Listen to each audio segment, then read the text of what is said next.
Okay, so work in progress 3 was going to be the black on Deadpool. I forgot who I was working on. But while that's drying, I just sealed it. But while it's drying, I figured I'd do work in progress 3 on the base. So what I got going on right now is I'm going to go in here and do a wash. There's a lot of details in here.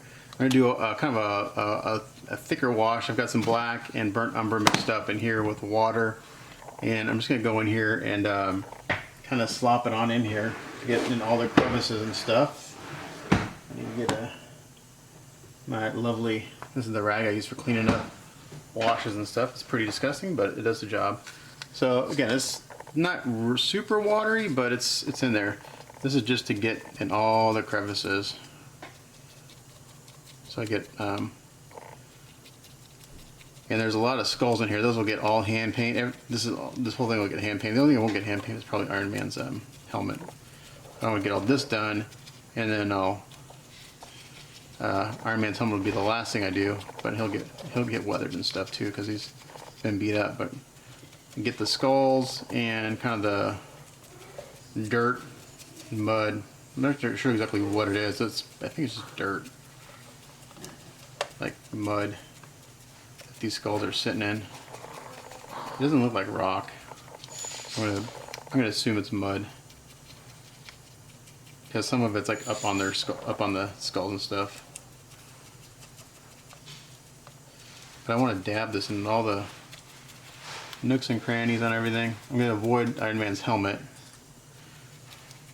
just because it's going to start out with metallic red and gold, glossy, and then we'll weather it down.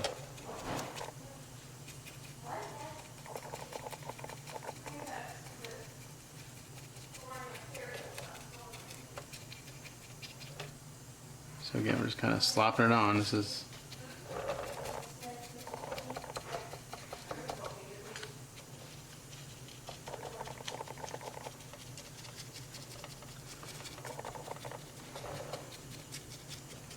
once we get the mud looking good, then we'll go in and do the skulls and the spent shells.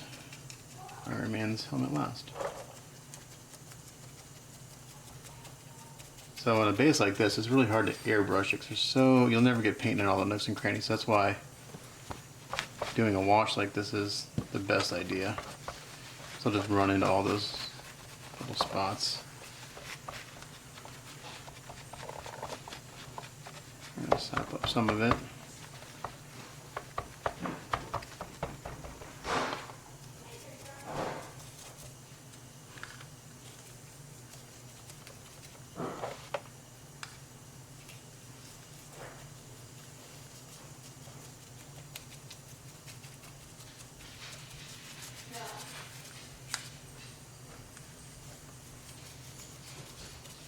I'm just dabbing it in there so I don't miss any spots. Constantly turning it around with this turntable. Make sure to see all the nooks and crannies. And this is basically the shadow layer.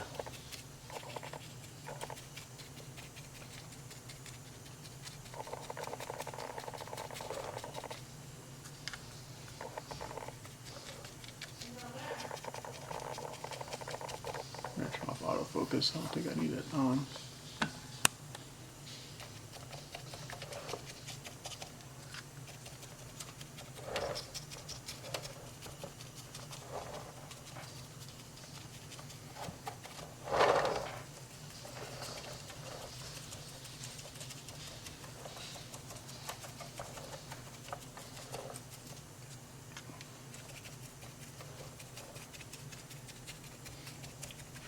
So a base like this, I could probably usually get it done in one full day, 10 to 12 hours of work. This has a lot of details, even though it doesn't look like that, all the skulls and stuff. There's a lot of detail, so I'll decide how I'm going to do that. And then Joe wants some like blood splatters on the skull, which would be on the skulls, which would be cool.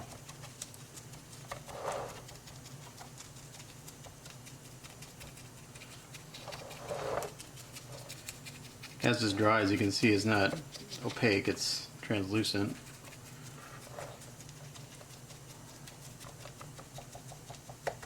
It goes on, it looks opaque, but it's not. It's pretty thin. If you put too much water in here, it'll just beat up.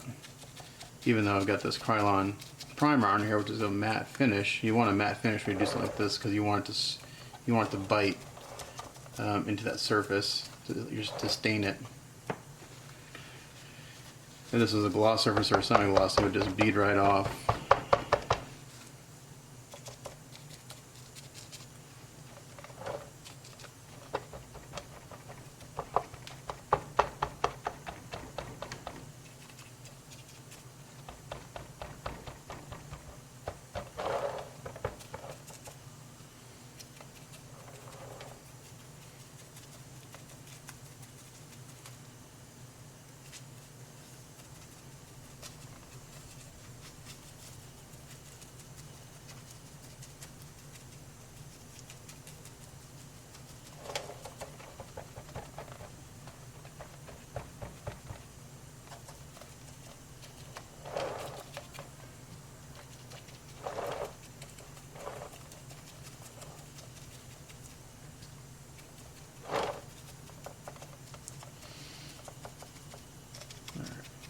Getting there.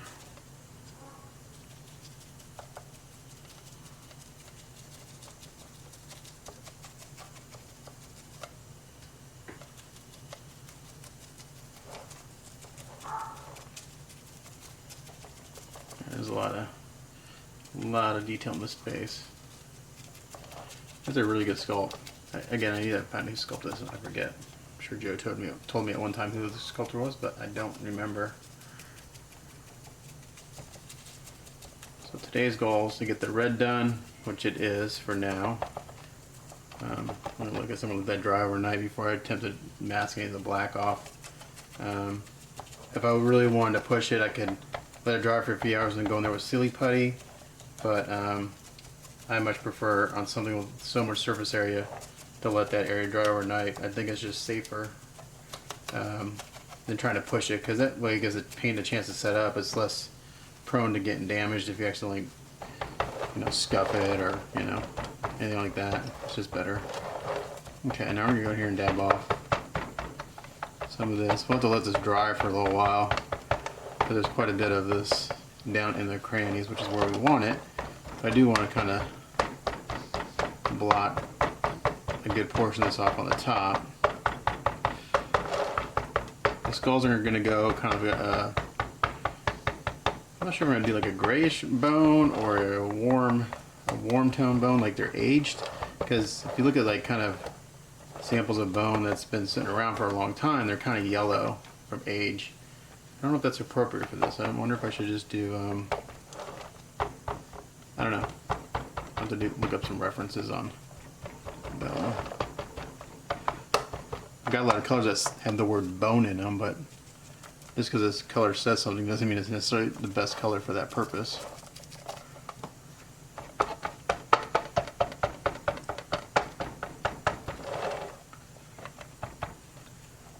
What I can do is actually use this as the base for the skulls and dry brush. I'm going to dry brush the mud first, bring in all those details. Let's see, I'm going to lift this up a little bit. Make sure I get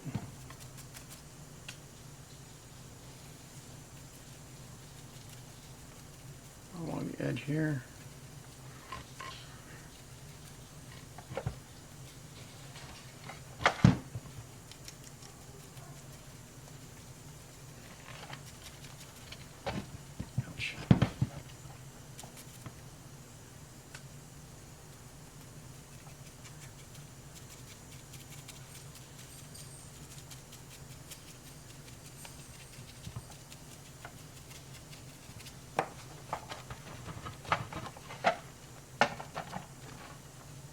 Up in there, it's a good idea when you have something like this to look at it from all angles.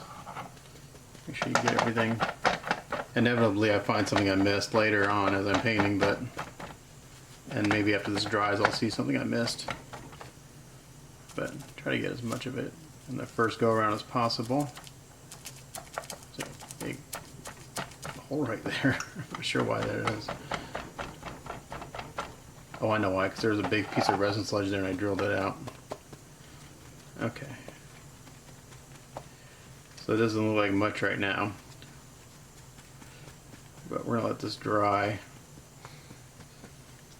And then we'll start dry brushing some mud tones on top of this. Work our way up. Did I cut myself? I think I did. Yeah, I did. Alright, so that's it for this right now. So we need to let this dry and then we'll do some dry brushing. I'll probably let it dry and I'll probably seal it with my Krylon mat, just so I don't pull up. Since this is a water-based acrylic, I'll be dry brushing acrylics on top of it. You can reactivate the acrylics if you're not careful. So it's always a good idea to seal them between steps. That way, with a lacquer-based sealer like Dull, a lot of people use Dull Coat. I stopped using Dull Coat, Tester's Dull Coat a long time ago. Probably reason you're not gonna be able to get it anymore because Tester's is discontinuing that line of paints, and it's expensive. Like one little can of it's like $7, and it lasts me. Like I was going through like so much Dull Coat. I switch over to the Krylon, and then if I want something flatter, I just finish with the flatter final step. So anyway, this has got to dry for a little while, seal it, and then we'll do some dry brushing. Okay. Figure out how to stop my recording. Alright, so what I'm doing next is I'm going in with some, what am I doing? Burnt umber? Raw umber on my brush here. I'm not really dry brushing because I want to kind of cover up some of this dark. Just kind of going here again. This is just a real kind of loose application of this, just to kind of brighten up this wash we put down, and it's going to dry darker, but we're going to slowly work our way up.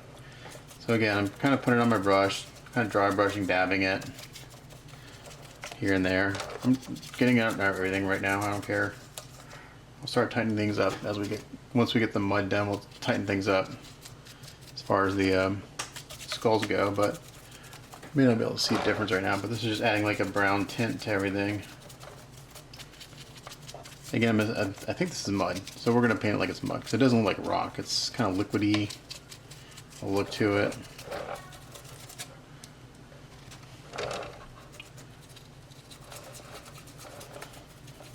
I'm just going to keep working on top of this. I'll let it dry for a little while, through a quick coat of sealer on it.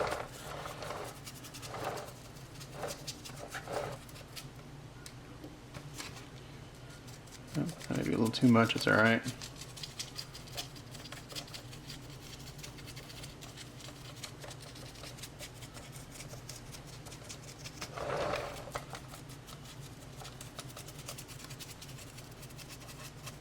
I'm going to get on the skulls too. But kind of a plan for the skulls.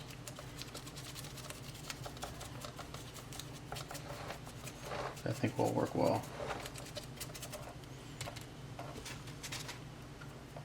Oops, too much. If you put too much on, I can just dab it and take it off.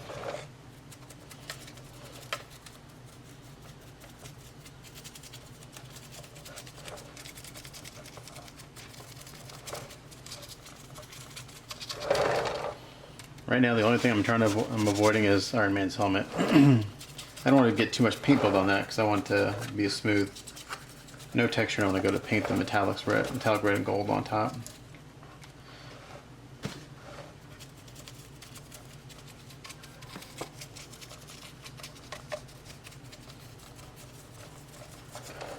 This is the same brush I used for the wash. I just dried it off and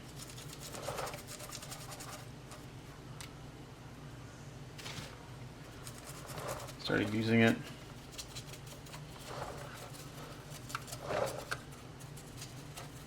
Okay. Now we kind of got a really dark mud thing going on here.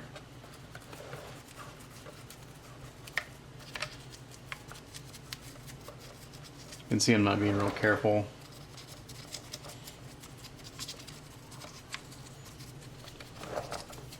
We're just still establishing the kind of the base.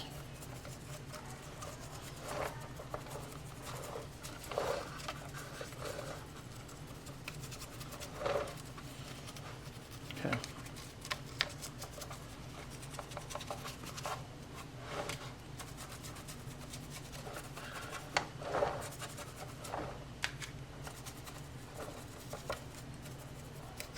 That looks pretty good. Now I'm going to come in with some burnt sienna. It's going to add a little redness to it.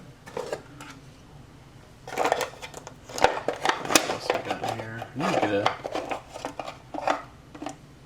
get some yellow. I may add some yellow to this effect too. Let's see what we got. Just did burnt umber. Or raw umber.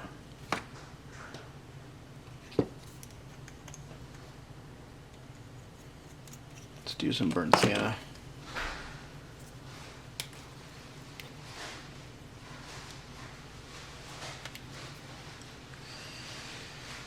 Okay, so I got some burnt sienna. Again, we're just gonna go right on top of this.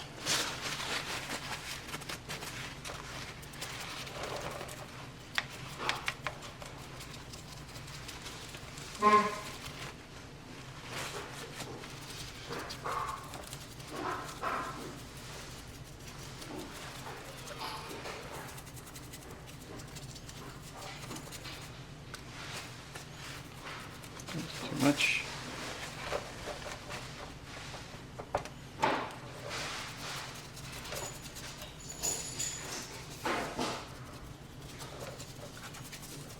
And I may go back again and do, after I get this done, do another wash on top of everything to kind of tie it all together.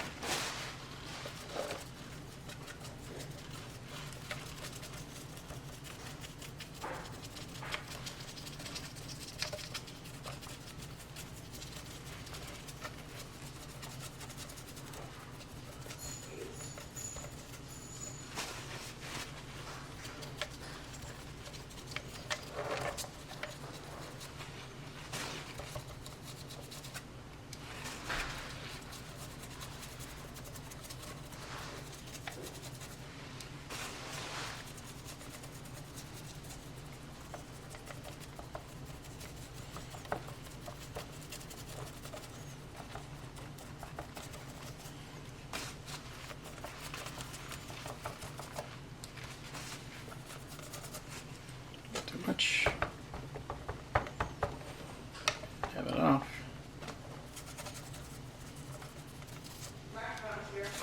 Thank you.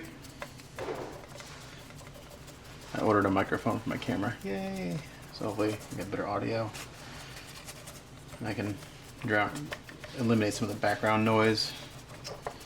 Like $30 microphone, just a cheap one. But I had good reviews for the price, so we'll give it a shot. All my YouTube buddies usually like Rode microphones, like $2 or $3 microphones. Like, yeah, I'm not doing that.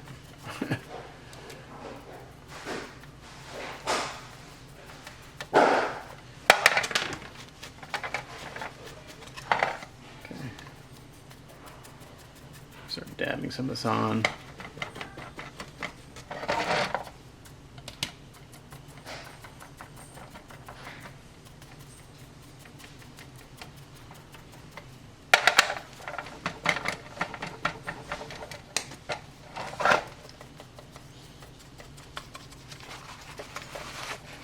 So this dabbing motion, you'll hit the tops of surfaces first, and then there's that action will kind of soften the transition to the shadow. So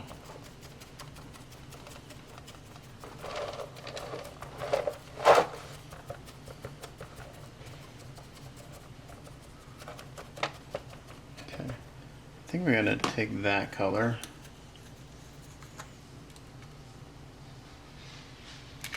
Add a little yellow to it.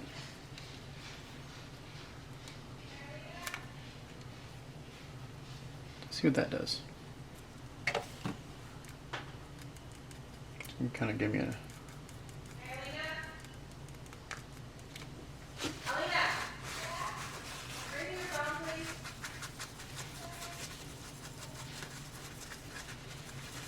this I'm going to use a little more sparingly.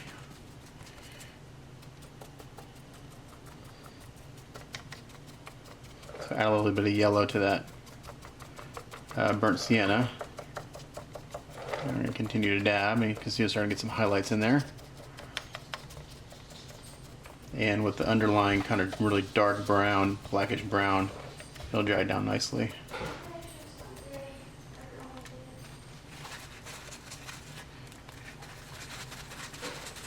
Now we're starting to look like something.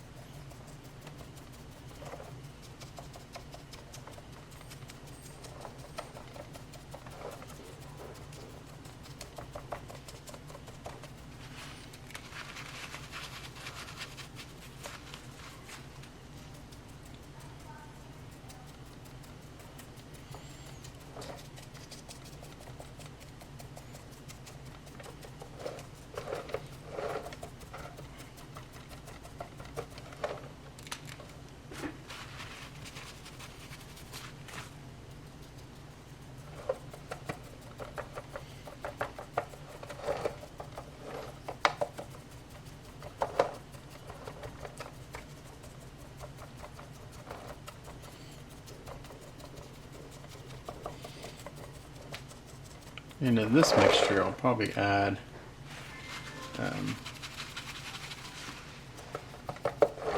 got a little too bright here. I'm gonna dab that a little bit and blend it in. So this rag right here is the one I used to wipe up the wash.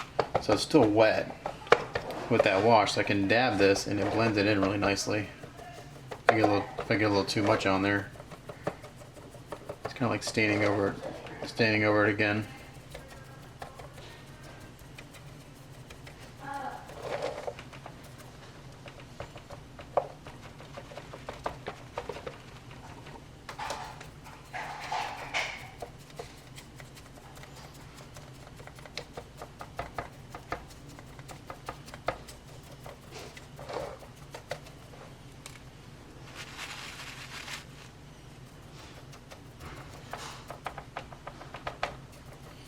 Kind of go there and dab a little bit if it blends it in a little bit. Lots of dabbing. Dab, dab, dab, dab, dab.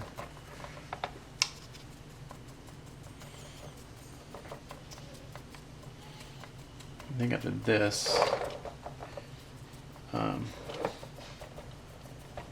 brush a highlight color on this, and then the mud may be where I want it to be.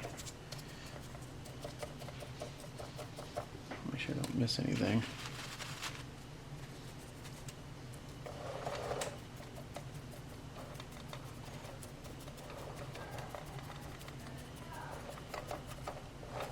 Sometimes it's hard to tell which is a skull and which is not a skull.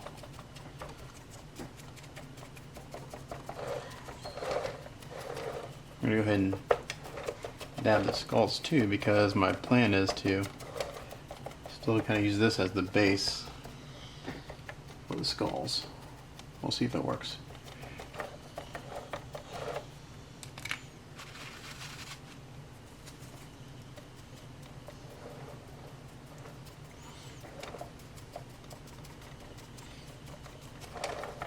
That's looking pretty good.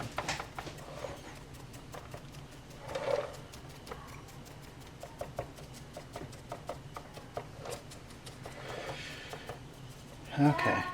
Yeah. Do you have any paper clips? Paper clips. No. Are you trying to take out your memory card? Yeah. No. I use like usually a What?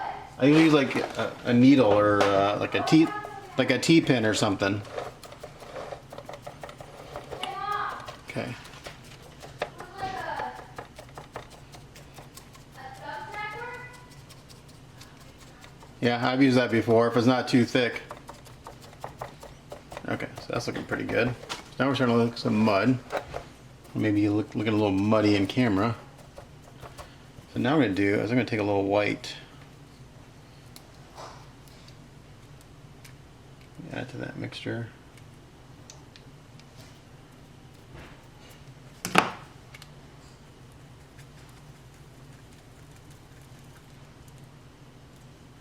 Now I kind of got this color going on, and this I want really light.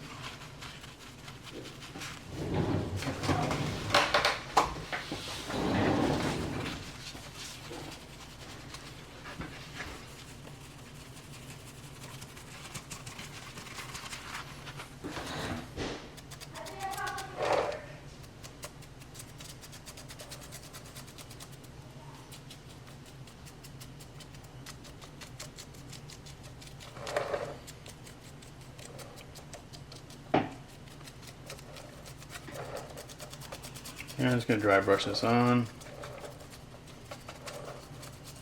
We'll let it dry down. They'll dry darker than what it's looking like right now, which is fine. So we don't want it to match the skulls. The skulls are going to...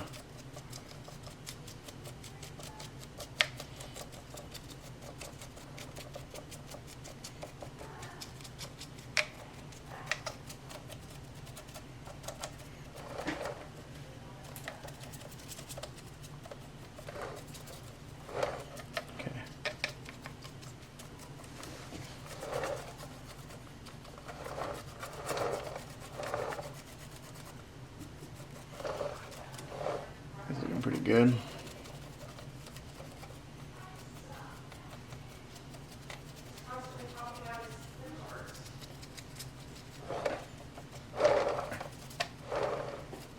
What about, are you talking about me?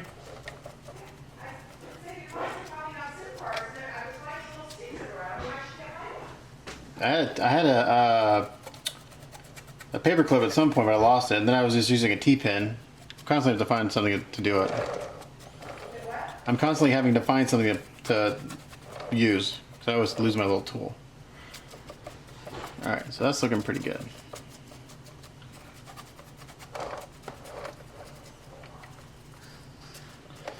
Okay. So we're going to go seal this, and then we're going to start working on these skulls.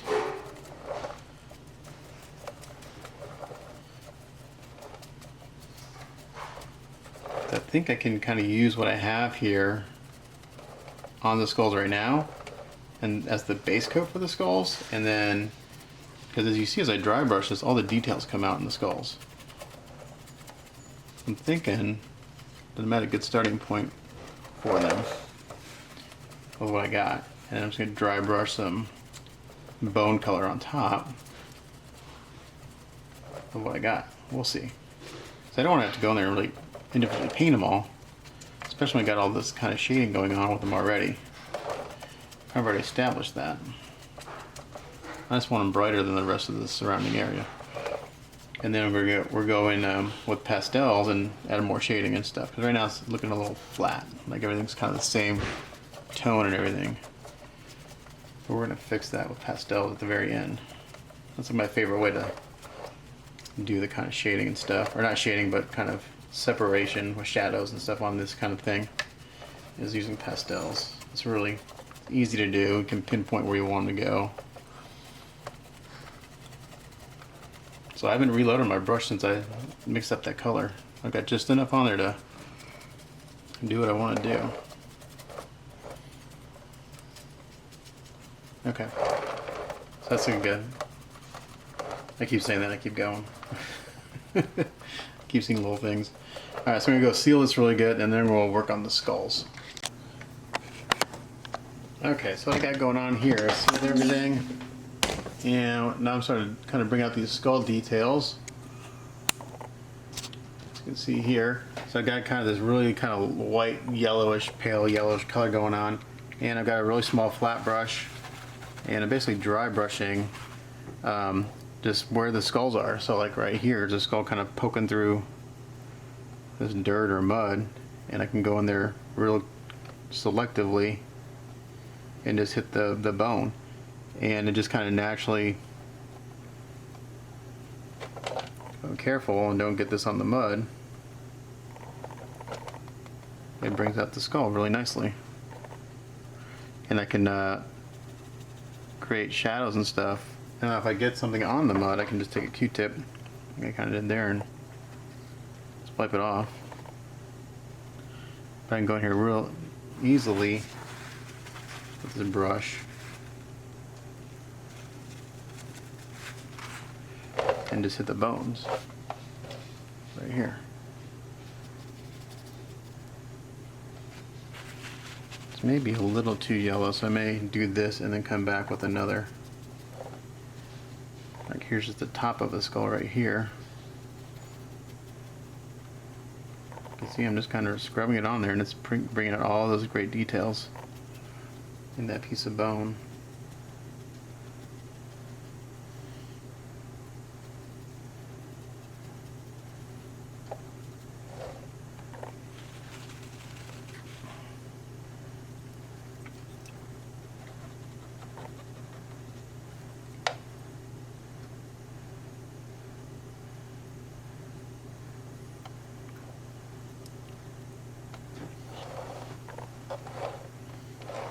see, here's the.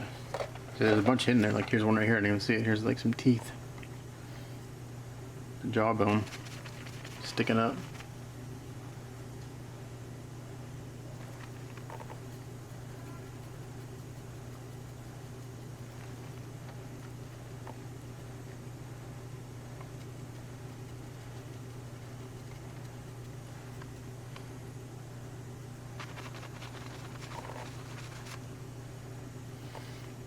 Here's the skull. See, the mud comes kind of right up to here, so I got a little bit on there, so I just take a damp Q-tip. That's the benefit of sealing this, is if you do that, you can just take a little damp Q-tip and wipe it off. It comes right off.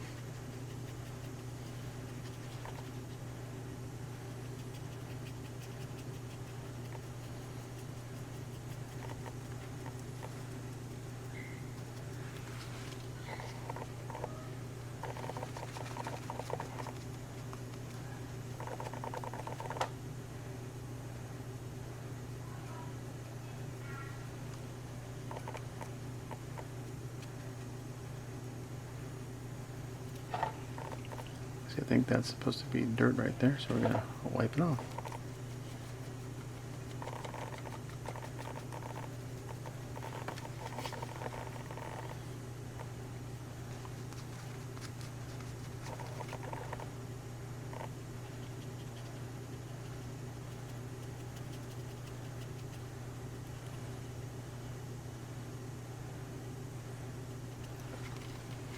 So I'm going to do that to all these, and we'll come back and see what it looks like.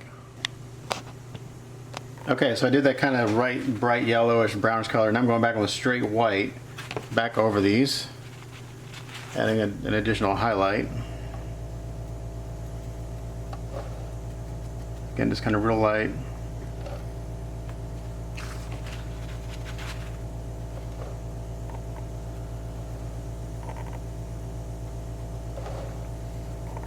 It doesn't be perfectly even. I just want to continue to bring out the details and separate these from the kind of muddy background, muddy part of the base.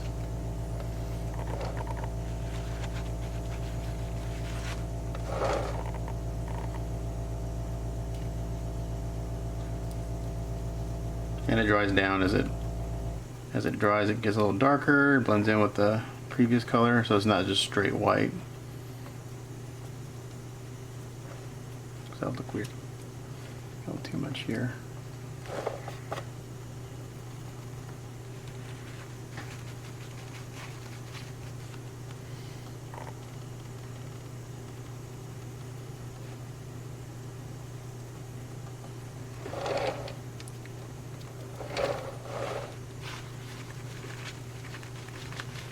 I say straight away, I just put some white on top of the previous color in my palette, and if it picks up some of the other colors, okay.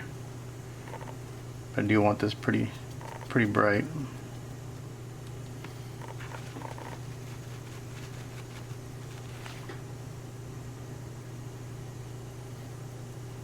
Just like hitting the brows and tops of the nose, teeth.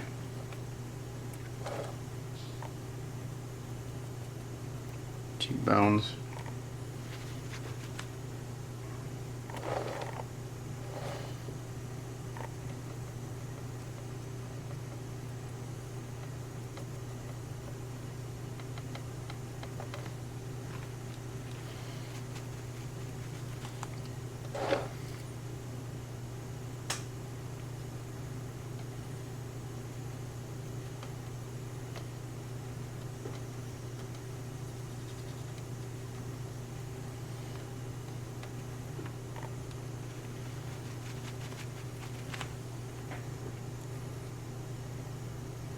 And with each step, we just tighten it up a little bit more. Get a little tighter, a little tighter, a little tighter with the details. You start out real loose, and then kind of work your way down.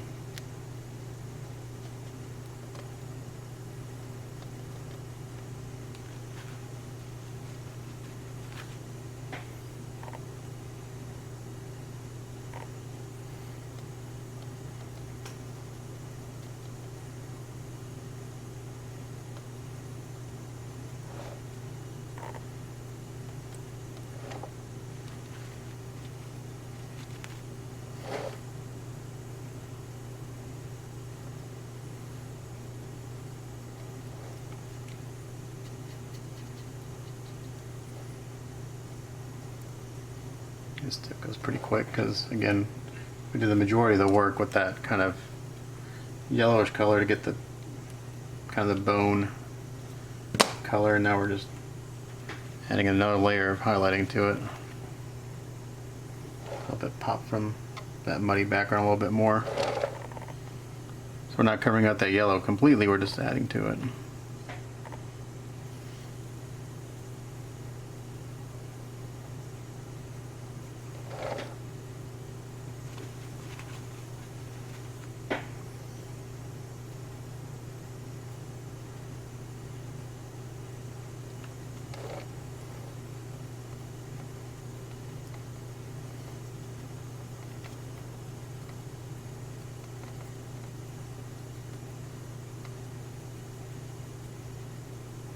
Just notice there's an eye right here. I didn't see it before.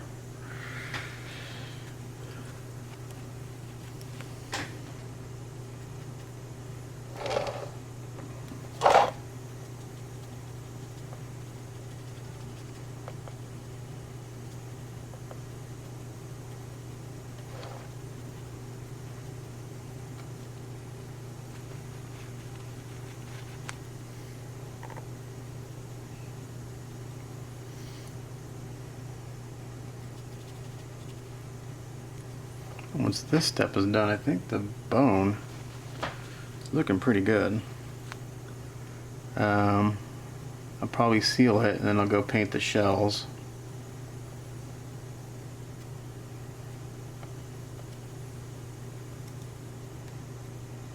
And then seal that. And then do the helmet. And then once the helmet's painted, I can go in and do the final weathering and pastel work. Pastels is always the last step.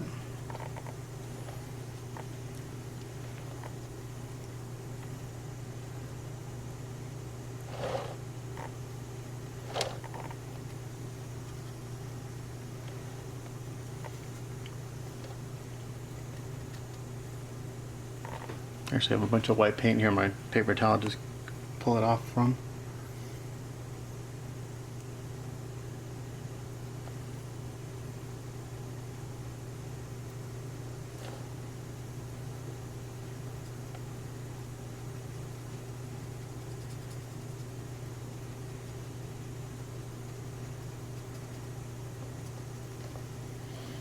I think it's looking pretty good.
I think that might do it for the white on the skulls. Let's see.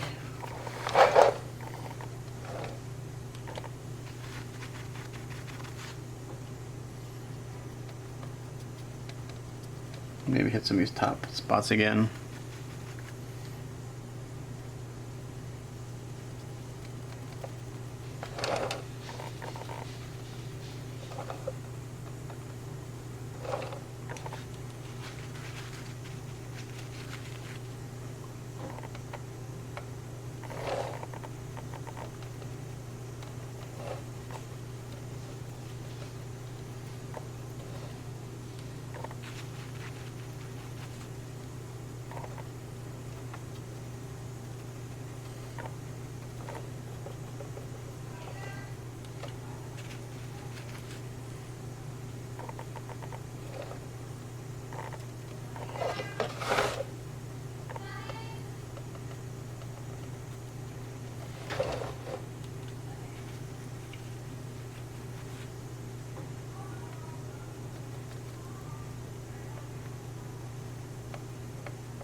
because the pastel work, I'll go in and really kind of define the separation between the skulls and the muddy area with some shading and stuff.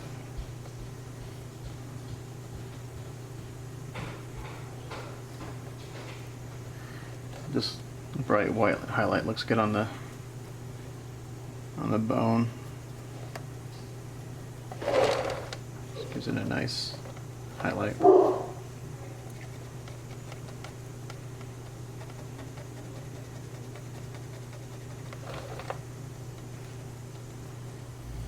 I think that looks pretty good.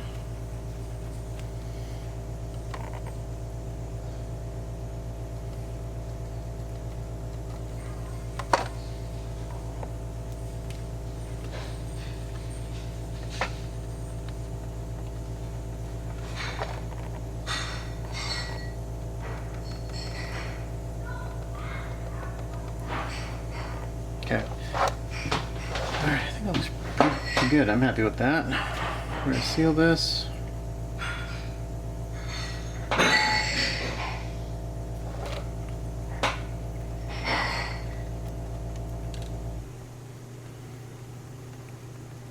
I would say I'm happy with it. I keep going.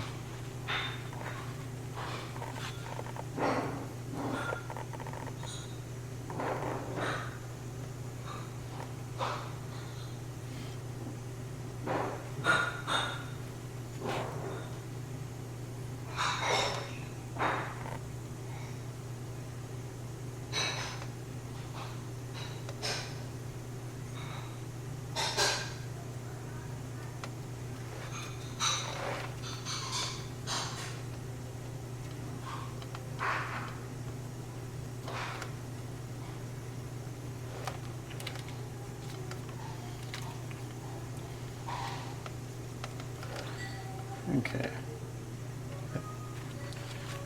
You can just go and go and go. I mean, you can go forever on this stuff. So I think that looks pretty good. We'll seal that and then we'll do the shells.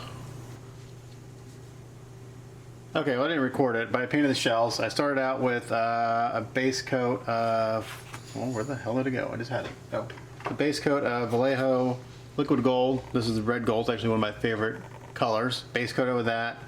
Then I dry brushed some pale burnt metal, followed by dry brushing a little bit of metal colored gold. And then at the very end I went back with the red gold and just kind of buffed it on there. So now we got these kind of nicely worn looking shells. So now what I need to do is do Iron Man's helmet, and I may save that for tomorrow. This is looking pretty good. I'm really happy with the way the skulls look and the shells. The mud's looking good. It's going to look even better once I do the final step of pastels, where I go in there and kind of add some more shadows, because right now, again, the mud overall is looking a little flat to me. I think the skulls look spot on, but as soon as I add some more shading to the mud, they'll pop out even more.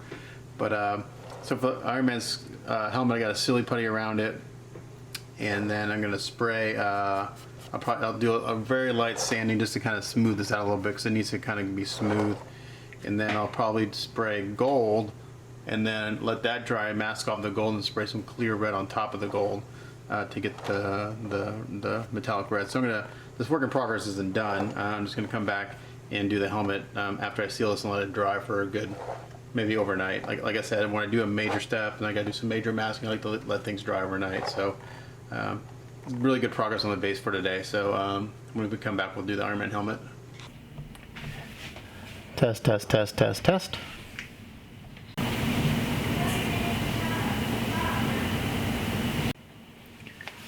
Test, test, test, test, test.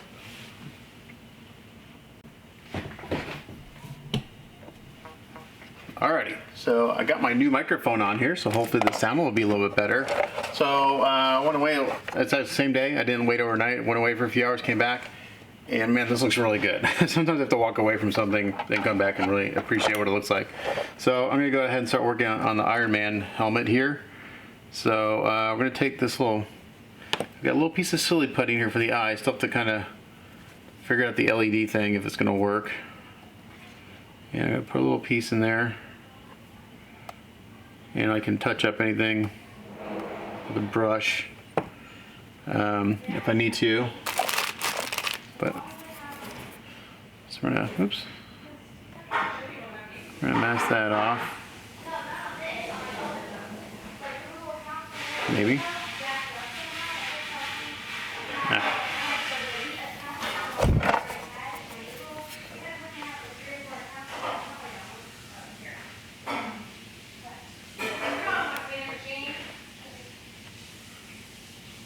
So I'll just throw a little piece of silly putty in there in the eye.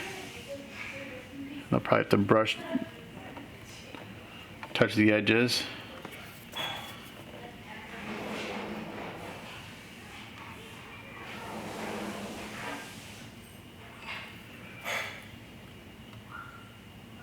Okay, that's good. Okay, so now I'm gonna go around and silly putty around the head the best I can.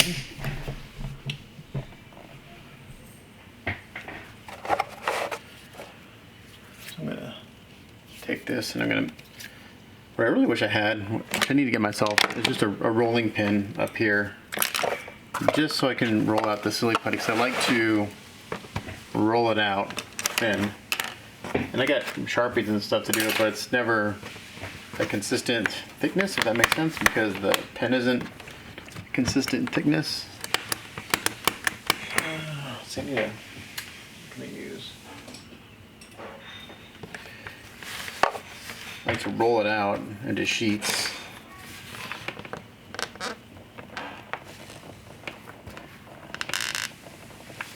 Kind of like this. Then I'll have to brush touch the edges a little bit. That's not good. Well, the edges will actually get blended in with pastels because I'm gonna dirty up the helmet. I'm gonna weather it and give it some battle damage. But I kind of like to start like this, and then I use some sculpting tools. That guy, and if I can get to it, come on. There we go. Come on, son of a bitch. God dang it. And this guy. Okay. So we're going to lay this in here.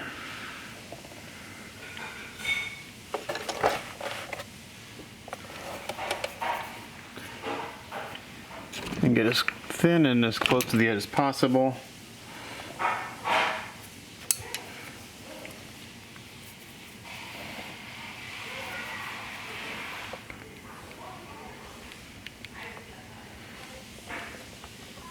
Go around here. I actually like this metal tool the best because I can get it really thin, almost as thin as masking tape, which if I do it correctly minimizes the brush touch up of the edge. And if I'm really careful about it, I don't have to do any brush touch up because it's really thin. And the trick is to keep the silly putty off of the surface that I'm painting, which in this case is the helmet. So when I get the silly putty off the helmet and just on the base or the rock, then I'm in good shape. Now, so this is a curved surface, so I'm going to cut a little bit of that off. And when I put the silly putty down, I don't put it right up against the surface. I put it kind of away from the surface, and I work it towards the surface, because as I work it towards the surface, it thins out. I get a really thin edge. So I'll put it a little away from it and then push it towards it.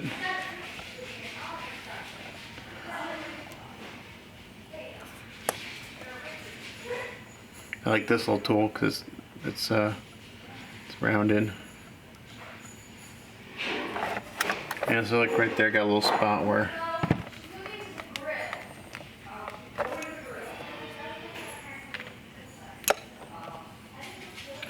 so in that case, I just cut up a little piece, and I'll put it right there. I'll stick this silly putty, and then I'll push it towards the helmet, just like that.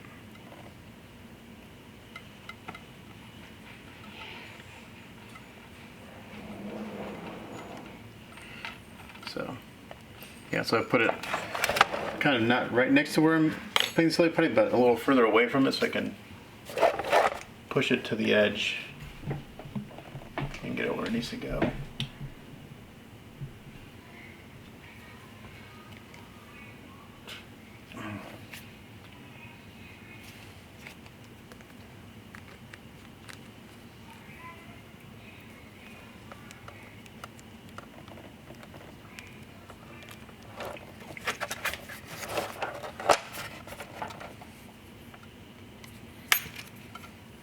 You gotta be careful with the metal tool because if you push through the silly putty, you can scratch the underlying paint, which we don't want to do because we spend a lot of time in getting that to look the way we want.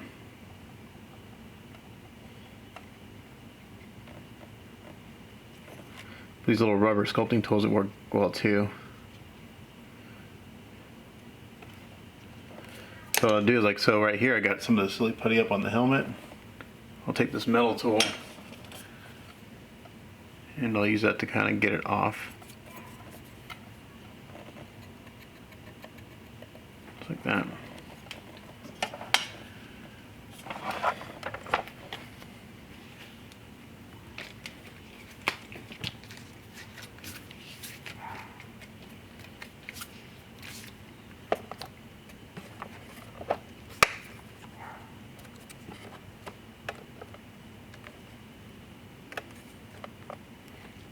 So the great thing about silly putty is that it doesn't stick to things very well, and the downside about silly putty is that it doesn't stick to things very well.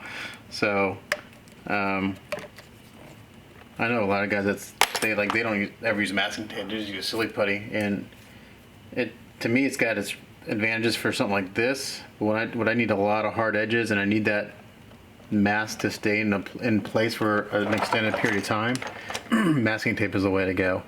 Because you don't have to worry about, I mean, just gravity alone, silly putty will move. If you handle it too much, you'll dislodge it. So definitely, I think it's got ups and downs. It's perfect for this where I planned on waiting overnight, but the paint's dry enough I can use silly putty. And this actually wouldn't be good for masking tape anyway because the surfaces are too uneven that I'm putting it on. So it wouldn't be a good. Tape would not be a good option for this.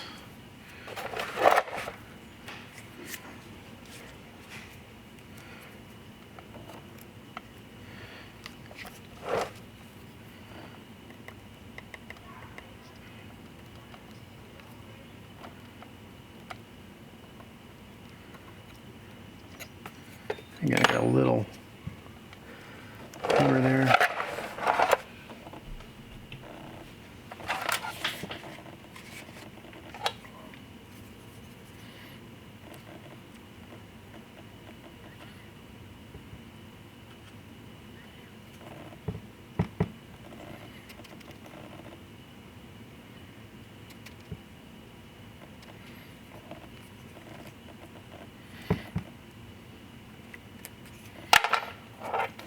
So for Iron Man, one of my favorite ways to accomplish the color scheme is I'll spray the whole thing with Mr. Color number 9 gold or their GX gold, and then I'll let that gold dry. I'll mask off the gold, and then the gold will be the background for the candy red. So Iron Man's kind of a candy red, not just metallic red.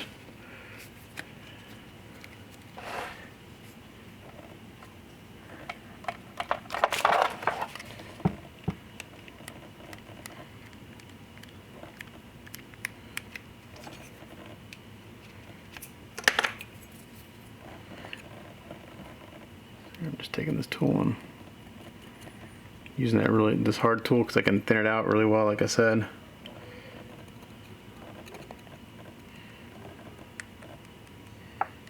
Push it where it needs to go.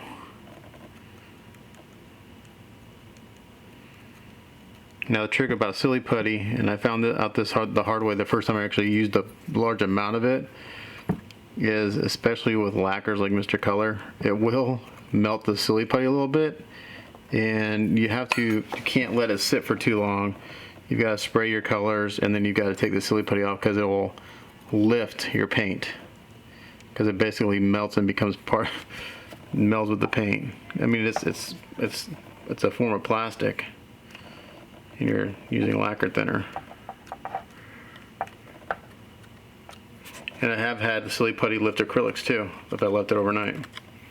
The very first Captain America did that. First Alpha 3 Captain America did. I spent hours and hours masking off the leather shoulder straps. Sprayed it, had it looking really awesome. Went to pull my silly putty out the next day and it lifted the paint. I was so pissed because I spent about 3 hours masking the straps off a silly putty. So now here I just kind of nicked the paint a little bit, so I have to touch that up.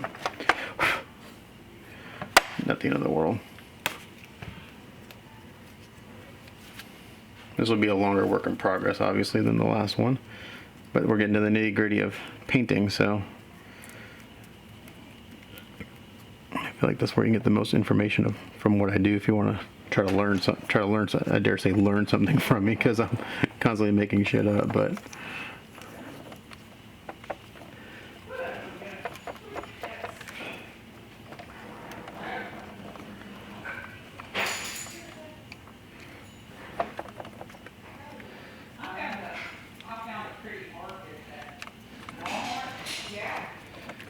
okay.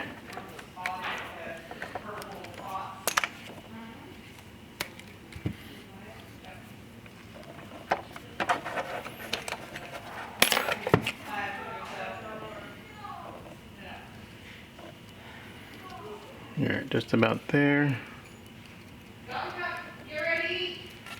And I got to go here in a minute because it's about dinner time.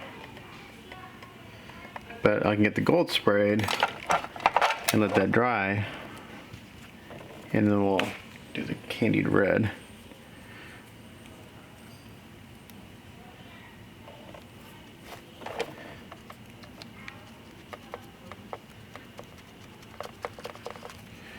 Alright, so that's looking pretty good.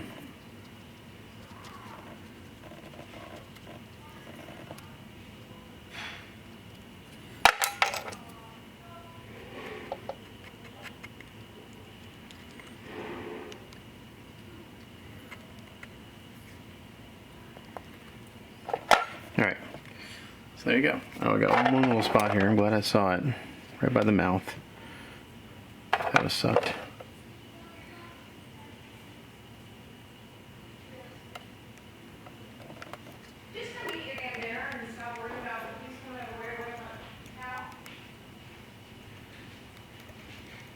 Alright. There we go. Alright. The rest we'll do with saran wrap. Put the rest up with saran wrap.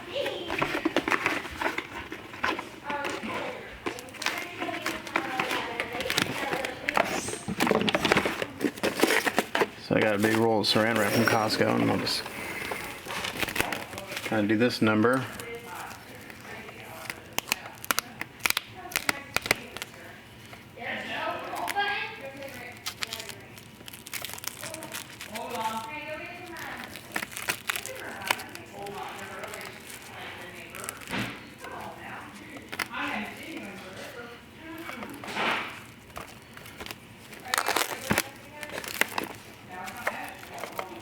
Okay, and you can just, saran wrap, you can just kind of push into the silly putty. It'll stick.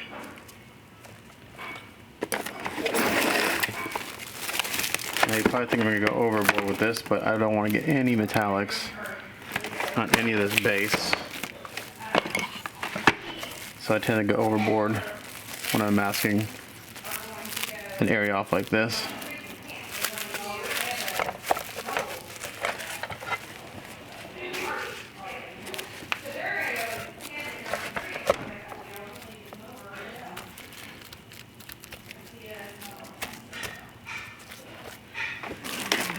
Alright.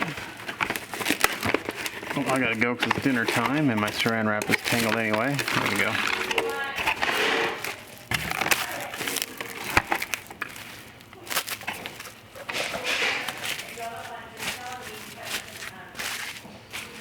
Alright, so when I come back from dinner, we'll spray the gold. And then we'll keep moving. And my mic cuts out. So we're going to do a voiceover for the first time. Never done one. So yeah, so what I'm going to do now is I'm going to basically go in and I'm going to just take some more little pieces of silly putty and kind of just, I'm masking down the edges of the saran wrap so I don't get any spray from my airbrush that goes up underneath the saran wrap onto the base. Because I'll be spraying Mr. Color paints, which is a lacquer that if it gets on any other paints, the only way to take it off is with some thinner. Um, so I just want to make sure that those edges are sealed down pretty good so that when I'm spraying, none of that goes up underneath the saran wrap. You'll see I didn't reduce this because it was already previously reduced from the last time I used it, but this is Mr. Color GX Gold number 9. It's actually one of my favorite golds out there. It's a real nice warm gold, and I love it for a base color for Iron Man red. If you follow me and you saw, at least on Facebook, the Gravin Labs classic Iron Man prototype I did for them, this was the base color for the entire piece. So I sprayed the whole piece with this. I did the shading on the gold. Then I masked off the gold and just sprayed clear red on top of it till I got the color I wanted. And I'm doing the same process here. So I'm going to give this a nice coat. And these metallics cover extremely well. You can get away with like one coat and then maybe a mist coat afterwards, which is what I'm doing here. Very lightly, don't need a whole lot of paint. It's got a lot of pigment in it. So it's a great paint. It covers very well. So I'm just missing this on, make sure I got everything covered well. And then you'll see the next step, I go in and do my shading on the panel lines. And then we'll go from there. But right now I'm just making sure I get a nice even coverage on everything. It's going on real light. It looks like I keep putting a bunch of paint in my brush, but I'm not. I'm just putting a very small amount in each time. And these little turntables are super handy that I've got the base on. This is a 12-inch base, 12-inch turntable. Or maybe it's a 10-inch, maybe a 10-inch table. So you know that the base is about 10 inches. So then I'm just going to clean out my airbrush with some lacquer thinner. And then the next step will be going and do the shading.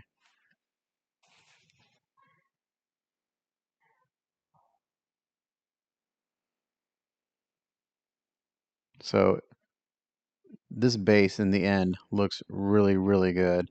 One thing that I do as a painter is if I'm working on a piece and I think I'm done, I usually will just leave it and I'll come and look at it again the next day because um, usually if I think I'm done, but I'm not sure, I need to step away from whatever it is I'm working on because I just need fresh eyes. So this is a good example. So at the end of the video, I show this to you and then I put aside and I come back the next day. And I looked at it, it's like, man, this looks really good. I was really happy with it. Sometimes I look at something the next day and I go in and I refine something a little bit, but it's always a good idea to kind of step away from something and then kind of look at it with fresh eyes a day later or 2 days later or whatever. And because when I'm working, all I see, all I see are the little areas that I've messed up. And I say this all the time. I've never produced a piece that's perfect. There are little mistakes on all my stuff, and could I do something perfect? I don't know. I'm not perfect, so I just do my best. I do the best work I can. So here I put a little bit of this. The color I put on my airbrush is actually it's called smoke gray, I believe it was. And I bought it because it's really hard to get these paints right now at the hobby store because of COVID. So I just kind of went to this hobby store and picked up some colors I normally don't use. And I was like, I need like a clear black, but they were out of clear black, and I'm out of clear black. So I got this thinking it would work, but it's not opaque enough. You can see that I'm putting it on there, and it's just too light for the effect I want. So here in a second, what I'll do is I'm going to keep this color in my airbrush, and I'm just going to add a little bit of straight opaque black, just a little bit. So I add too much black, then I have opaque black, but I don't want opaque. I want transparent black because I want to be able to see through the shading, see the gold underneath it, and so forth. And so that's what I do. I just take this and add just a tiniest amount of black to it, backwash my airbrush to mix it up, and then you'll see here in a second that it gives me the effect I want relatively quickly. So I'm just testing it on one of my work towels, one of my many nasty, dirty work towels.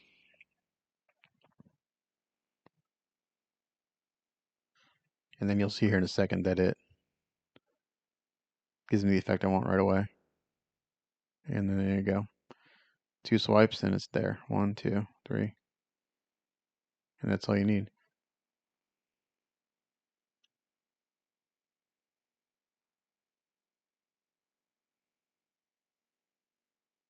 And so I just go through and I hit all the panel lines. Excuse me. And this just gives some definition between all the panels and stuff. And then when I go to spray the clear red, you'll see what effect it has on everything.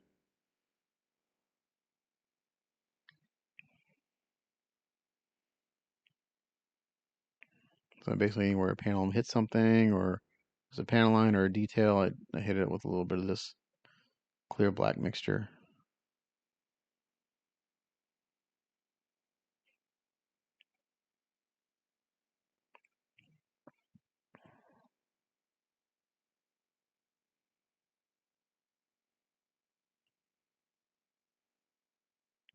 And I always get asked, what's your air pressure and thinning ratios and all that stuff? My air pressure, for the most part, stays about the same. And about 8, 9 years ago, when I first started airbrushing, I was really religious about looking at my air pressure and making sure I was at a certain number. And then after a while, you just don't care about the number. I don't look at my gauge anymore. I adjust the air pressure until I get the effect I want. Um, if I want to get kind of a softer edge, I'll increase the air pressure a little bit. If I need to get really tight, then I'll decrease the air pressure and over thin my paint. So there's a lot of variables that go into what your paint looks like coming out of the airbrush. Thinning ratio and air pressure are the two biggest. So if I want a splatter effect, I turn my air pressure down to almost nothing, and then you can, depending on the paint you're using, over thin it or under thin it, and you'll get different effects. Um, so yeah, so there's no formula. It's whatever works for the purpose you're trying to achieve. But on average, if I had to give you a number, my air pressure is usually right around 20. That's I would say my working air pressure. But again, I have air pressure gauges on all my airbrush hoses, but I never look at them. I adjust until I get the spray I want. Now, I will tell you on some airbrushes, I do have to increase the air pressure to get the same effect. For whatever reason, I have a couple Iwata Neo airbrushes, which are actually really good airbrushes. They're excellent beginner brushes. You can get them for about $60 brand new. I just find that I have to bump up my air pressure to get the same effect for some reason. Um, my main workhorse airbrushes right now are my Iwata HPCS or HPC and HPC Plus. Is that there? I always say the name wrong. HPC, HPCS, and HPC Plus. So those are kind of my workhorses right now. Okay, so now what I'm doing is on the Iron Man head, I was touching it to see if my paint was dry because initially I'm going to try to go in and use Silly Putty to mask off the gold faceplate. But since I have very hard lines, I don't like to use Silly Putty for hard lines because it's just too pliable. Um, it's too hard to get a straight edge. So I actually put it on here and it doesn't stick. So I put it on. I try to use an X-Acto blade to cut it, but it doesn't work very well. So advantages to Silly Putty is that it doesn't stick very well, but a disadvantage is that it doesn't stick very well. So depending on what you're doing. So the advantage of it to not sticking well is you can put it on something like this, basically a minute after you've painted it, and it's not going to lift your paint.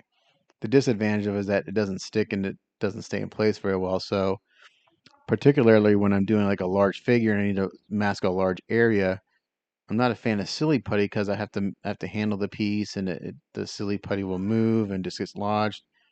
Silly Putty doesn't like gravity. If there's a lot of it, it will sag and move out of place. So I'm I'm I like Silly Putty, but I'm a masking tape guy. Um, my background is in painting wise is automotive painting and repair, and we use masking tape for everything. So I'm just real comfortable with it. And but here in a second, you'll see that I realized this isn't working, but I want to keep working because I want to get this base done today or whatever day this was, 2 days ago. So I go to masking tape and it works. So you can use masking tape on paint relatively quick. Mr. Colors I'm more comfortable with using tape on right away because it's a lacquer and it dries pretty quick. Um, I'm not sure if I showed in the video, but there's a little trick you can do to help with the tackiness of tape. So here I'm trying to do the silly putty, but here in a minute I realize it's not gonna work the way I want, so I switch over to tape. And the silly putty, I don't know who told me about this, but I have a 5-pound block of it. I bought it about once I got into figures heavily about 5 years ago. I bought a 5-pound block of silly putty. You can buy those little eggs, but they're like $1.50 a piece. And after a while, you can reuse silly putty. I just kind of keep folding it back into the same blob. After a while, you do have to throw it out because there's so much paint and stuff in it that it loses its properties. So then you have to throw it out. So I bought a 5-pound block. I think it was like $100. Um, However long it was. I bought it directly from Crayola. You can get it directly from Crayola off their website. It's about $100 for 5 pounds. If you were to buy the same amount of silly putty in those eggs, it'd be about $250. So you save a lot of money because you're not paying for all the packaging and stuff. But it's about half to a third of the cost of buying it in those little eggs. And you have enough silly putty to last you forever. I mean, I'll never run out. I've actually given huge chunks of it to people who's like, I need silly putty. Like, come to my house. I'll give you a chunk of it because I've got more than enough. So here I'm trying to use a silly putty. Still, I'm using my sculpting tools, trying to get it to where I want. Um, and then I'm checking my reference. I'm using my buddy Randy Van Dyke did a really cool paint up of this piece. He had it at Wonderfest a few years ago. I remember seeing it. It was really nice. So I've been using his paint up as my kind of guide, color guide. Our paint ups will look very different. Just because we're two different painters, but he's sent me a photo of it, and it's a really good reference as far as kind of like where some color should go. Excuse me. My throat's getting dried out. I have to get a drink of water.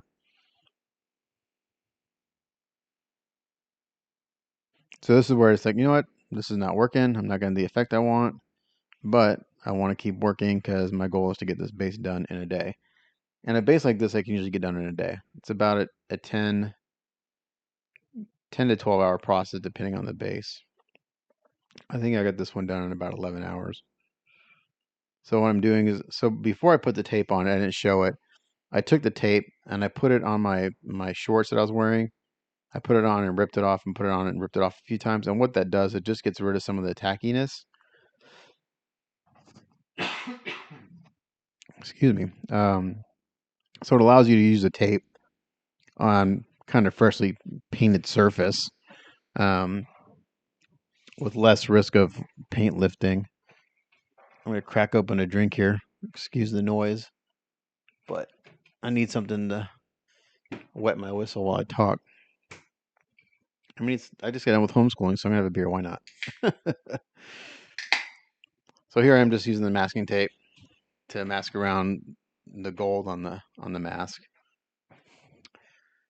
And I know a lot of guys that I talk to, they use silly putty because for the two reasons I mentioned before. You can use it right away after painting something, and that doesn't stick. It doesn't stick very well. Well, my argument to that is that if you've prepped your piece well enough, you shouldn't have any lifting. Now, that doesn't mean I've never had paint lift before. I have. It doesn't happen too very often. It does not happen very often, but usually when it does, it's not because my prep is bad. It's usually because there's usually dirt on the surface, like not mold really, like there's dust or something, and that's what gets pulled off. Um, so I get paint lifting every once in a while. It's not too often. I've only had one instance where I had a piece of resin that just would not take paint. Nothing would stick. I washed it countless times with purple power, degreaser, lacquer thinner, and this was a couple years ago. It was on a Gundam I was doing, and no matter what I did, I could not get the paint to stick. So I had to hand paint the piece to get to looks similar to the rest of the kit. And I just told my clients, like, look, the paint does not stick to this. It's as good as it's going to get. And there's something wrong with the resin. My guess is that that particular piece of resin wasn't fully cured and it was leaching. Um, it was a very small piece, so it wasn't like it had thickness or it was hollow, but I think it was leaching chemicals because it wasn't fully cured. And that can happen on a rare occasion where you'll get resin or you'll get a kit where the resin wasn't mixed well or something, and it'll actually leach resin or ooze out stuff. I have been lucky and have not experienced that yet, but I know people who have. So I've never had a leaching kit yet. I'm just waiting for the day that it happens because I'm sure it will.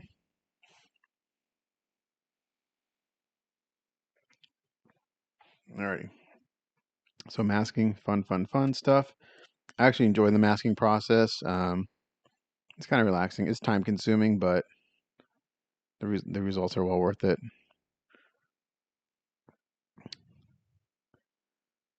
Doing when I used to do nothing but Gundams, I would say on a complicated paint job, I would say 30% of the time was spent masking.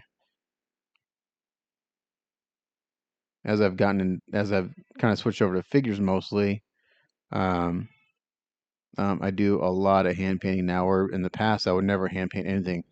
Like if if I had like 8 years ago this base, I would have painted all the skulls and I would have masked off the skulls, and then I would have sprayed paint for all the mud or dirt.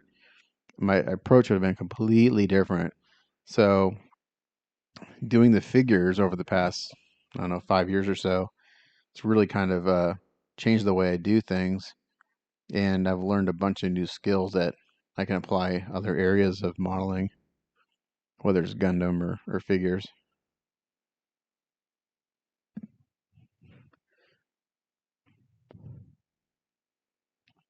And one thing that's been kind of interesting lately in the past 2 months, because this whole COVID mess we're in, this whole pandemic, it's been really hard to get certain modeling supplies, in particular the Mr. Color paints, at least locally. My hobby town that I buy most of my supplies from, which is just a few miles away from my house, they carry the Mr. Color line, and they know that I'm. That's what they know that usually if they buy a certain color, I'm gonna go in there and buy them out because they know that's what I spray. They just haven't been able to get it from their distributor, so it's been forcing me to buy other colors and use other paints that I normally wouldn't use. Um, I've been using more Tamiya paints lately than I ever have before. I know a lot of guys that only use Tamiya paints. I tried to use those years ago. Um, and I mentioned at the beginning of this video using the Tamiya paints and the Mr. Colors and all this stuff and reasons for using different paints, but I thought that the Tamiya paints had to be thinned with their acrylic thinner. Well, I could never get them to spray well with their acrylic thinner. And then I don't know, years ago, one of my buddies, Gundam buddies, mentioned that, hey, you can thin that with Mr. Color thinner. So I tried it, and man, it sprays. It almost sprays better than Mr. Color. It sprays like butter. It's really smooth. It takes longer to dry because it's a hybrid. It's an acrylac, so it's a hybrid paint. So it takes longer to dry than Mr. Color, but it does. You spray it with the leveling thinner, and it is like super slick. So the only thing about Tamiya is that their color range is pretty limited compared to the Mr. Color range. Tamiya is really military color kind of color palette. The Mr. Color obviously is going to be geared towards like Gundam and anime and stuff like that, so they got a wider range of brighter colors with some military greens and stuff. But if you want mostly military kind of colors, Tamiya is the way to go. If you want brighter anime Gundam colors, Mr. Color's the way to go, or the Vallejo Mecha colors, which you can also thin with Mr. Color. I believe I mentioned that, which I found out again because I was trying to use them and not getting good results. And so I was like, you can thin this with Mr. Color. I was like, well, there you go. So the only true acrylic colors that I've ever sprayed that are true water-based, you cannot thin them with anything other than water or their thinner, is the uh, Ammo by Mig acrylics. They're true water-based, and the way you spray those are completely different. than like these paints, these solvent-based paints. The solvent-based paints you can spray on pretty wet, um, and not worry about. You can run it, but I've never run a Mr. Color paint dries pretty quick. But the true water-based paints you have to put on super, super light, because it'll pool, it'll run, or if you don't thin it enough, you just get sandpaper. So you got to be real careful with them.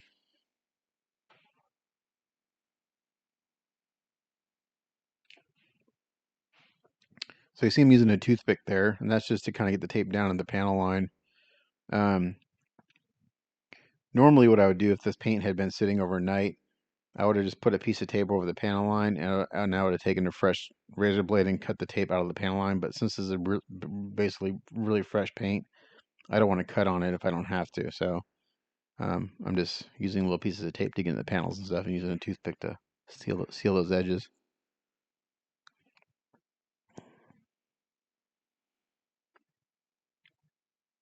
So that's one reason why my videos are so long, because I tend to tape things in real time.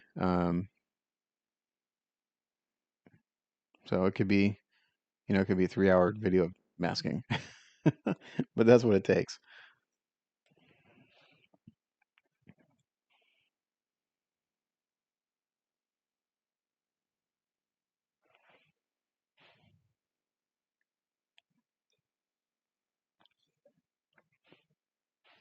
I think I'm almost done masking here. I don't remember. I think so.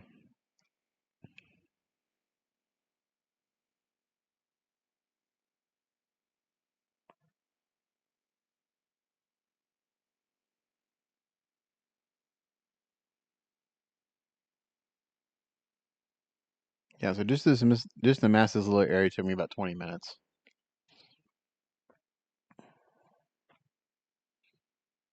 And you'll see that once I'm done, it'll take 20 minutes of masking for about 2 to 5 minutes of spraying paint.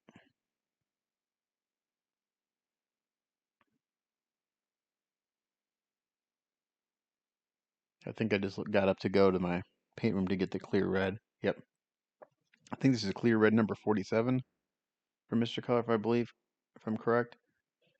So this clear red by itself is actually very, very bright. It's a very bright red, but spraying it on this gold will tone it down and warm it up. Gives me like the perfect Iron Man color in my opinion.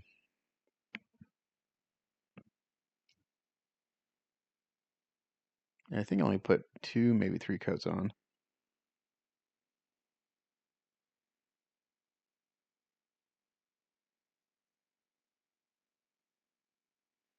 And this is, now I'm watching this and I remember spraying that this, when I sprayed this, the red wasn't thin quite enough. I probably should have thinned it a little bit more. I got a little bit of orange peel texture to the paint. It didn't matter because the way I top coated it, but it would have been better if it was thinned a little bit more and I put a couple thinner layers on, but I still got the effect I wanted. And unfortunately, the camera's not pointing at it right now because I didn't move it. But I'm just spraying on a couple coats of this clear red.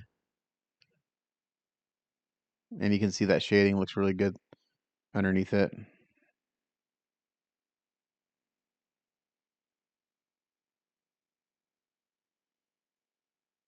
Pretty dramatic, but it looks good. Matches the base really well.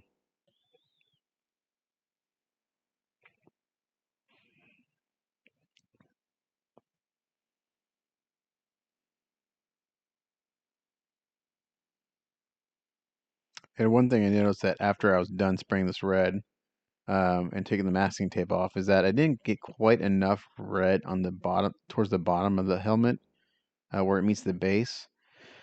And at first I thought, oh man, I'm going to remask this. But then I realized I was going to do some weathering to it, and I was able to take care of it with another technique. So it wasn't that big of a deal, but I did notice that there wasn't quite enough red towards the bottom of the helmet on the where it meets the base, but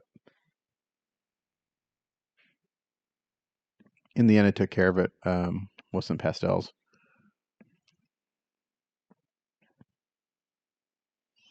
So now I'm just gonna hit this with a hairdryer for a second, kind of quick dry it. Just enough so I can pull up the tape and stuff and, you know, not get a fingerprint in it, which I tend to do.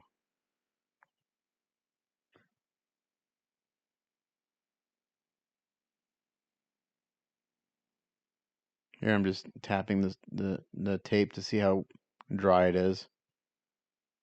It's kind of doing a little tacky test. And I, you know, dried it for about 15 seconds with the hair dryer, just enough to get the tack off.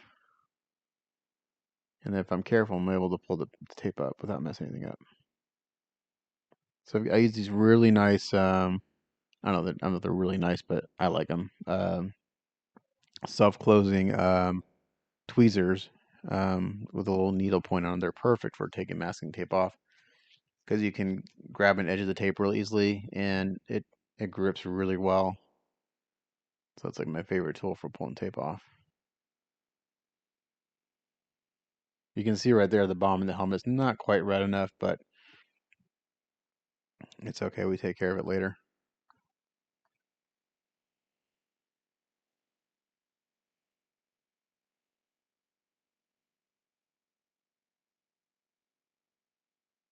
So there it is. Looks good. I can take off the saran wrap and the silly putty.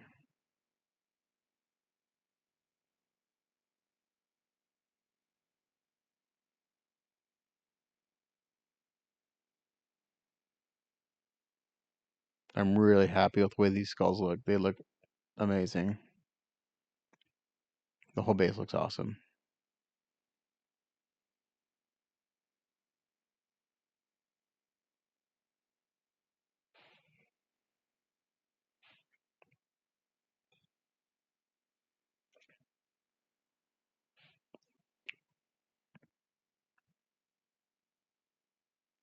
All right, so now what I do,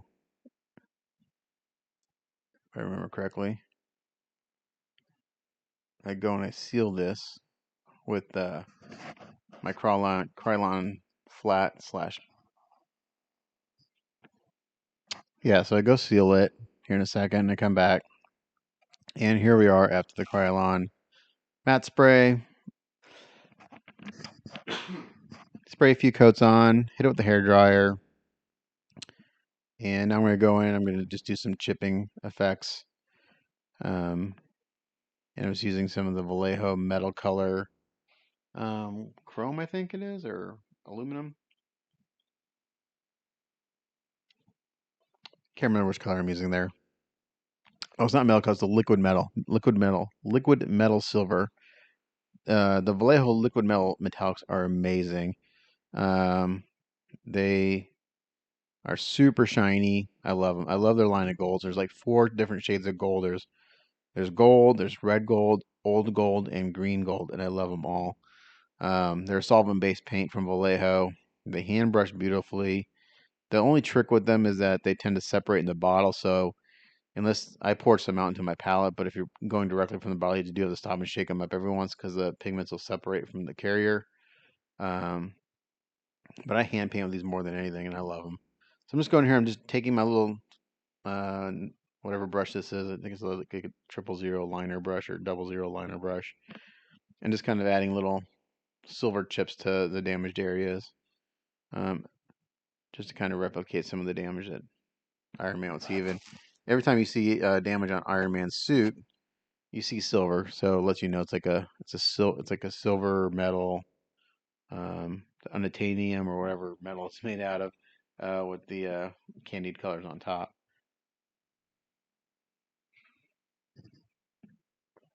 And just kind of dab the brush around here and there, just randomly. The more random it looks, the better, more natural. I'm okay at this technique. There are guys that are way better at this kind of stuff than I am. Um, but I'm getting better because I just don't do it a whole lot. Like anything else, the more you do it, the better you get.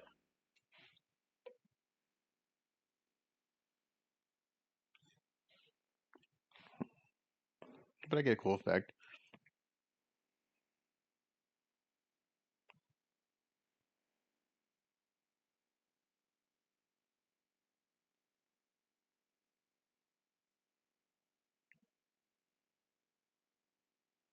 But if you see the skulls there, here in the foreground, since you can't see what I'm doing up top, all those layers on top of the skulls where I did kind of that kind of yellowish color and then went back with a cream color and then the white, it shows really, really nicely. All the different subtle tones in those skulls look fantastic.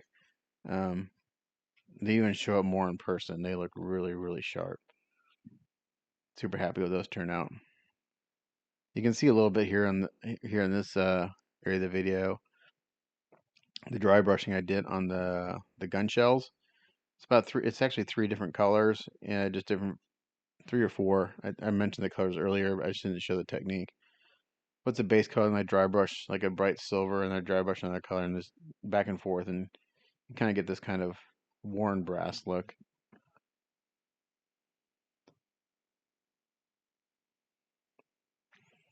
One thing you'll find that is if like you're looking for a certain color, like a brass color, even though the bottle says brass on it, it really doesn't look brass. um, I used to paint like that a lot. I would look for, oh, I need something that looks like gold. I get something that said gold on it, but then it didn't look gold. It looked like copper or something. So you kind of learn quickly as a painter that don't go by the name of the color. Just go by what the color is. Who cares what it's called? As long as it gives you the results you want, that's all that matters. Doesn't matter what the actual name of the color is. So unfortunately, you can't see what I'm doing here because I got the base tilted up away from the camera, but it's just more of that kind of tapping the little chip effects on.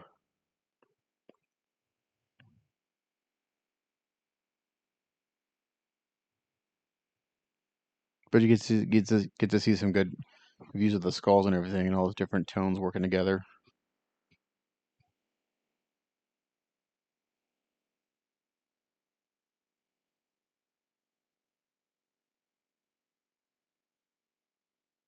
There we go. I got smart and moved the camera.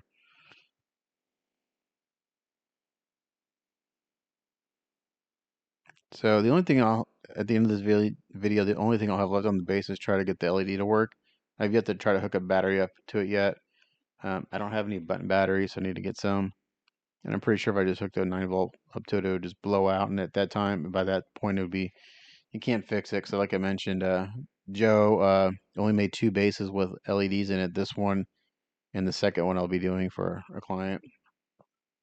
That if the LED blows out, you have to carve out the LED because it's embedded in the resin of the base.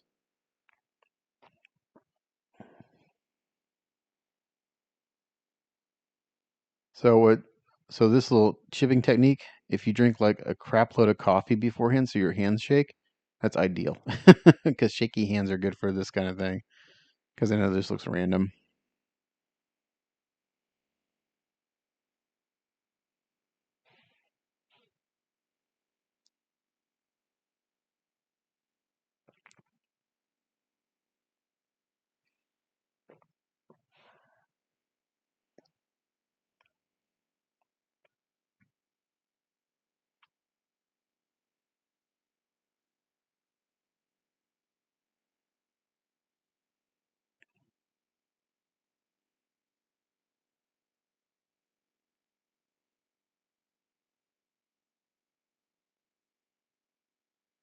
So in the sculpt, there are little damaged areas that are actually sculpted into the helmet. So that's where I'm really kind of concentrating all these little chip marks on. And then just selectively picking a few other areas. They don't do a whole lot, just a little bit.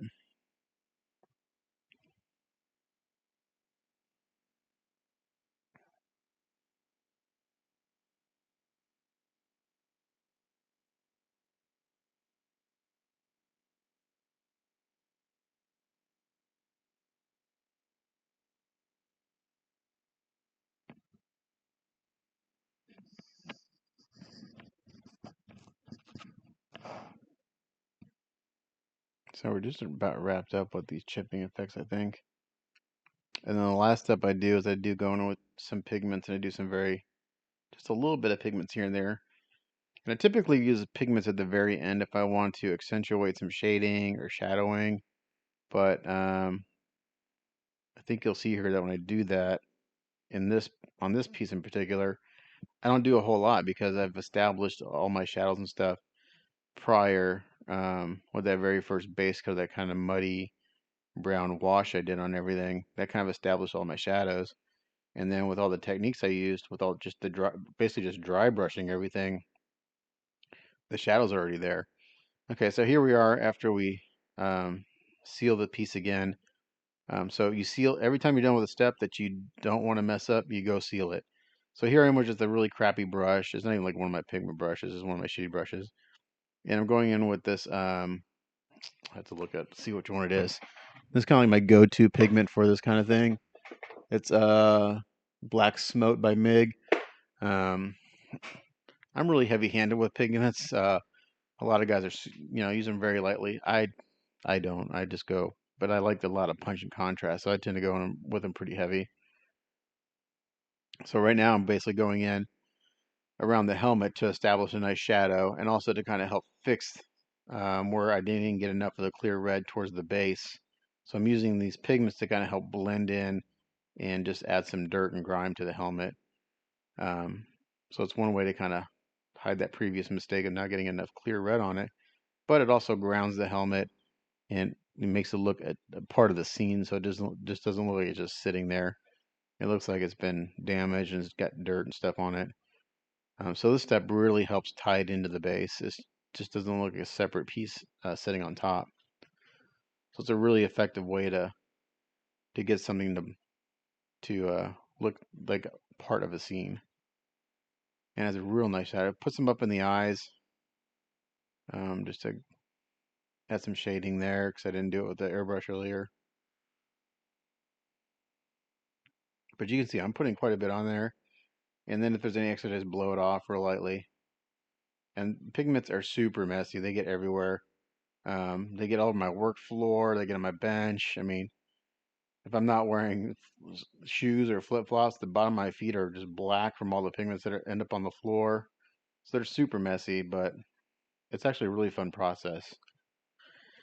So I got done with the helmet, and I'm going to go around just a few little places on the base that I noticed where I could use a little more kind of grounding and shadowing. Where I may have gone a little too light with the dry brushing.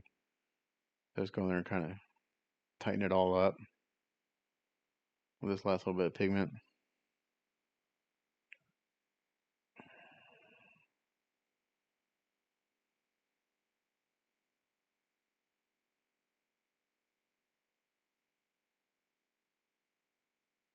And just dab it in there, just in the really deepest recesses of the base. This black smoke is very dark. It's almost black, but it's got a little bit of brown in it. It's a very, I would say, very, very dark brown, black brown.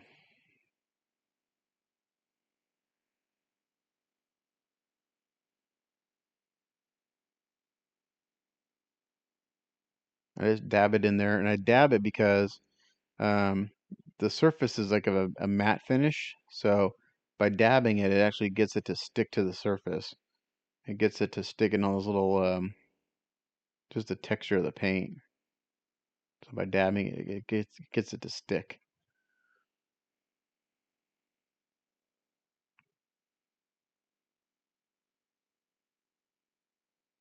And you can buy and use a pigment fixer, which I don't ever use.